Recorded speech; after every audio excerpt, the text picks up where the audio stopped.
Pour la deuxième étape marocaine, les étudiants du 4L Trophy quittent le froid des hauts plateaux, direction le sud et les dunes de Merzouga.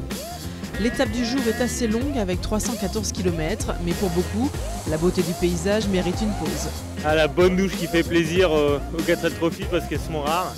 Ouais, ça fait toujours plaisir de pouvoir se décrasser un peu. Avant d'arriver au bivouac, il est temps de goûter à la piste. Ici, la grande spécialité, c'est l'ensablement. On a voulu passer devant et puis on s'est enlisé, voilà, on est bloqué à peu près à la moitié. Donc voilà, il n'y a plus qu'à creuser. Au bout de la piste, les 4L retrouvent le bivouac de Merzouga. Tu recules, tu vides et puis tu vas camper. D'accord, ok, ça va. C'est ici que chaque équipage va se délester de son chargement, environ 50 kg de fournitures scolaires, sportives et médicales. Des soins premiers secours. On a eu plein de choses. Après, au niveau scolaire, on a apporté 3 sacs de cahiers, de stylos, de crayons à papier. Là, ça va débarrasser un peu la voiture parce que ça encombrait tout le dessus.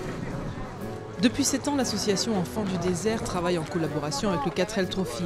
En tout, près de 200 000 enfants ont déjà été bénéficiaires de tous ces dons.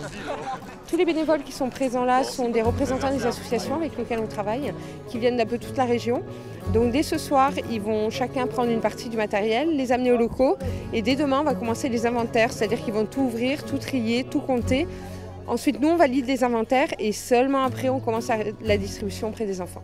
Ici, au pied des dunes de Merzouga, les étudiants déchargent tous les dons qu'ils ont apportés pour les enfants du désert. C'est un moment important de leur 4L Trophy. L'an dernier, ils avaient récolté plus de 61 tonnes de fournitures en faveur de l'association Enfants du désert.